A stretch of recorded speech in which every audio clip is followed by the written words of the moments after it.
ఆకలైతే కడుపుకి అన్నం తింటారు. ఇది మనుషుల లక్షణం. ఇప్పుడు కొత్త రకం మనుషులు పుట్టారు. వాళ్లే కామాంధులు. వీళ్ళకి ఆకలేస్తే కామం తింటున్నారు. శ్వాస కూడా కామాన్నే పీల్చుకుంటున్నారు. అలాంటి కామంద జాతికి చెందిన స్త్రీయే ఈ భూపాలపల్లి జిల్లాకు చెందిన కవిత. ఈమె కామం కోసం ఏమైనా చేస్తుంది. ఒకటి కాదు, రెండు కాదు, ఎన్ని హత్యలైనా చేయగల శంకిని జాతి స్త్రీ. ఎందుకంటే ఈమె తినేదే కామం. కామం తీర్చుకునేందుకే బ్రతుకుతుంది. ఇంతలా ఎందుకు చెప్పాల్సి వస్తుందంటే మన సమాజం కామం కోసం మనుషుల్ని సులభంగా చంపే స్టేజ్ కి చేరుకుంది. కానీ ఏకంగా ప్రియుడితో ఎంజాయ్ చేసేందుకు చిన్న పిల్లలను కూడా చంపిన నీచ జాతి మహిళలను కూడా చూసాం. కానీ ఈ కవిత మాత్రం అంతకు మించి. ఆమె ఎంత కసాయో భూపాలపల్లి జిల్లా ఎస్పీ మీడియాకు తెలిపారు. ఆగస్టు 28న తెలంగాణలోని జయశంకర్ భూపాలపల్లి జిల్లా వరంగల్ హైవేపై కమలాపురం క్రాస్ రోడ్ దగ్గర ఓ మృతదేహం ఉన్నట్లు పోలీసులకు సమాచారం అందింది. పోలీసులు అక్కడికి చేరుకుని క్రైమ్ సీన్ ను పరిశీలించారు. మృతదేహం ఉన్న దగ్గర పసుపు, కుంకుమ, నిమ్మకాయలు కూడా ఉన్నాయి. క్షుద్ర పూజలు చేసి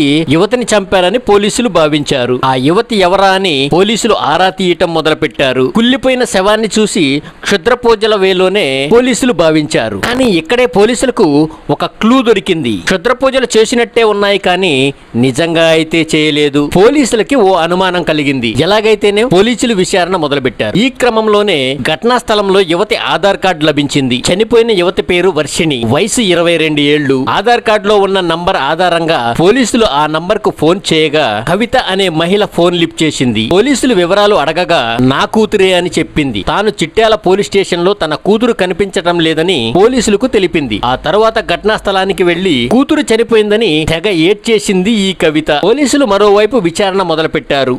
అయితే కవిత ఏదో దాస్తుందని పోలీసుల విచారణలో తేలింది. ఎందుకంటే 2 నెలల క్రితం ఆమె భర్త కూడా చనిపోయాడని తెలిసింది. కానీ ఎలాంటి ఫిర్యాదులు రాలేదు. విచారణను పోలీసులు ముమ్మరం చేశారు. అయితే కాటారం మండలం గంగారం క్రాస్ రోడ్ దగ్గర రాత్రి సమయంలో పోలీసులు వాహనాలను తనిఖీ చేస్తున్నారు. సరిగ్గా అదే సమయంలో కవిత మరో వ్యక్తి బైక్ మీద కూర్చొని వచ్చింది. కానీ అక్కడున్న పోలీసులను చూడగానే ఆ బైక్ పై వస్తున్న వ్యక్తి పోలీసులను చూసి భయపడ్డాడు. పోలీసులు చూస్తూ ఉండగానే బైక్ ను వెనక్కి తిప్పి పారిపోతూ ఉన్నాడు. ఇక పోలీసులు ఏదో ఉందని గ్రహించి వెంటనే వాహనాన్ని వెంబడించి బైక్ ను ఆపాలని కోరారు. చివరికి పోలీసులు చేసి ఆ బైక్ ను పట్టుకున్నారు. ఆ బైక్ మీద ఉన్న మహిళను పోలీసులు గుర్తించారు. కొద్ది రోజుల క్రితం తన కూతురు హత్యకు గురైందని ఏడ్చింది. పైగా క్షుద్ర పూజలు చేసి చంపేసి ఉంటారని అక్కడ ఉన్న సీన్ చూడక ముందే పోలీసులకు చెప్పి ఏడ్చేసింది. ఇప్పుడు బైక్ మీద పారిపోతూ ఉండగా ఆ వ్యక్తిని, కవితను ఇద్దరిని స్టేషన్ కి తీసుకువెళ్లి శుతిమెత్తగా విచారించారు. ఇక్కడే ఆమె చేసిన దారుణాలు చూసి పోలీసులకే మతిపోయింది. ఇంతటి కసాయ మనుషులు ఉన్నారా అని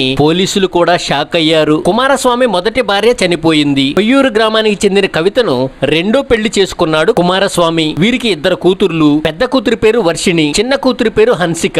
అయితే చిన్న కూతురు పెళ్లి చేసుకుని ఇంట్లో నుంచి వెళ్లిపోయింది. దీంతో కుమారస్వామి, కవిత దంపతులు తన పెద్ద కూతురుతో కలిసి ఇంట్లో ఉంటున్నారు. వారి జీవితం హాయిగానే సాగుతోంది. కానీ 5 ఏళ్ల క్రితం కుమారస్వామికి పక్షవాతం వచ్చింది. నాటి నుంచి అతను ఇంటికే పరిమితమయ్యాడు. అయితే భర్త మంచానికే పరిమితమైనప్పటి నుంచి కవితలోని కామపు సెగలు పొగలు కక్కాయి. ఆ సమయంలోనే ఆమెకు అదే గ్రామానికి చెందిన జంజర్ల రాజకుమార్ తోని పరిచయం ఏర్పడింది. అది కాస్త అక్రమ సంబంధానికి దారితీసింది. నాటి నుంచి ప్రియుడితో కలిసి శృంగార రాణిలా ఎంజాయ్ చేయటం మొదలుపెట్టింది. భర్త ఎలాగో మంచానికే పరిమితమయ్యాడని తెలిసి ఏకంగా ఇంట్లోనే బిషానా పెట్టేసింది.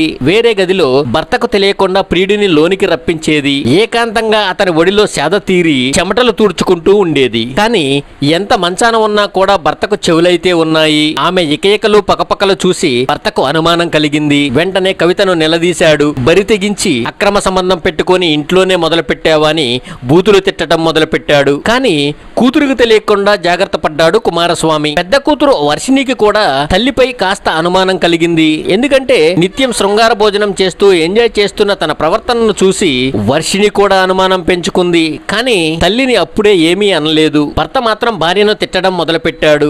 నాటి నుంచి భర్తపై కోపం పెంచుకుంది. భర్తకు సేవలు చేయాల్సిన కవిత నిర్లక్ష్యం చేయటం స్టార్ట్ చేసింది. అయితే భర్త కుమారస్వామి బెదిరించాడు. వర్షిణికి విషయం చెబుతా అని హెచ్చరించాడు. మరోసారి ప్రియుడు రాజ్ కుమార్ తో కలిసినా కనిపించినా కూడా ఊకు ముట్టుకోనని కవితను హెచ్చరించాడు. దీంతో ఆమెకు భయం వేసింది. ప్రియుడు కూడా కవితతో తిరగడానికి కాస్త ఇబ్బంది పడ్డాడు. హాయిగా ముసలి ప్రేమికుల్లా కోరికలు తీర్చుకుంటున్న సమయంలో కుమారస్వామి బెదిరింపులతో వారికి వణికు మొదలయ్యింది. కుమారస్వామి ఎలాగో మంచానికి పరిమితమయ్యాడు. హత్య చేసినా ఎవరూ పట్టించుకోరు, అనారోగ్యంతో చనిపోయాడని నమ్మి ఆ తర్వాత హాయిగా ఇంట్లోనే కలిసి ఉందామని ప్రియుడు రాజకుమార్ తో హత్యకు ప్లాన్ చేసింది నీచురాలు. సరిగ్గా 2 నెలల క్రితం కవిత తన కూతురు వర్షిణి బయటికి వెళ్లిన సమయాన్ని చూచుకుంది. జూన్ 25, 2025న ప్రియుడిని పిలిపించుకుని మంచంలో ఉన్న భర్తని కాళ్లు పట్టుకోగా ప్రియుడు రాజకుమార్ ఇంట్లోనే ఉన్న చున్నీ తీసుకుని కుమారస్వామికి చున్నీ బిగించి బలంగా నొక్కేశాడు. కాళ్లు కదలకుండా కవిత పట్టుకుంది. చివరకు ఇద్దరు కలిసి 2 నిమిషాల్లో ఊపిరి తీసేశారు. ఆ తర్వాత చనిపోయాడని గుర్తించుకుని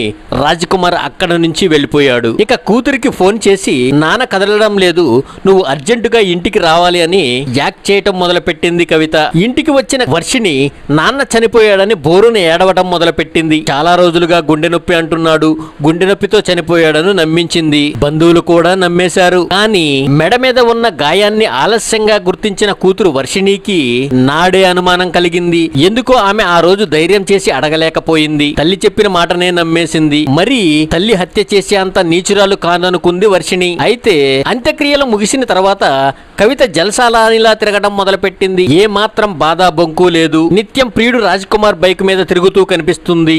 నాటి నుంచి ఆమె అనుమానం బలపడింది. అప్పటి నుంచి నాన్నని ఏం చేశావు అని అడగటం మొదలుపెట్టింది. నేను చూశాను, నాన్న మెడ మీద ఘాటు ఉంది, నువ్వే ఏదో చేసుంటావు, నువ్వు రాజ్కుమార్ తో తిరుగుతుండటం నేను ఎన్నోసార్లు చూశాను అని తల్లిని గట్టిగా మందలించింది. నువ్వు ప్రియుడితో ఎంజాయ్ చేస్తున్నావు అని చెప్పి మన బంధువులకు చెబుతాను అని వర్షిణి తల్లితో చెప్పింది. దీంతో కవిత ఒక్కసారిగా వణికిపోయింది. నేనెందుకు చంపుతాను, నాన్నంటే నాకు ప్రేమ లేదనుకుంటున్నావా అంటూ బుకాయించడం మొదలుపెట్టింది. కానీ తండ్రి మరణం వర్షిణిని బాధించింది. రోజు రోజుకు తట్టుకోలేకపోయింది. తనను అల్లారు ముద్దుగా పెంచిన నాన్నను కన్న తల్లే చంపిందని బలంగా నమ్మడం స్టార్ట్ చేసింది. నిత్యం కూతురు అనుమానప చూపులు కవితను భయపెట్టాయి. మళ్లీ ప్రియుడితో కలిసి తిరగలేని పరిస్థితి ఏర్పడింది. కూతురు బంధువుల్లో కానీ గ్రామస్తుల దగ్గర కానీ కాస్త అనుమానం వ్యక్తం చేసినా కూడా ఈ విషయం పోలీసులకు తెలిసిపోతుంది. ఆ తర్వాత తాను జైలుకు వెళ్తానని భయపడింది. తరువాత ప్రియుడిని కలవలేని పరిస్థితి. వర్షిని ఇంట్లో నుంచి దూరంగా వెళ్లిపోయి దూర ప్రయాణాలు పెట్టుకుంటే తప్ప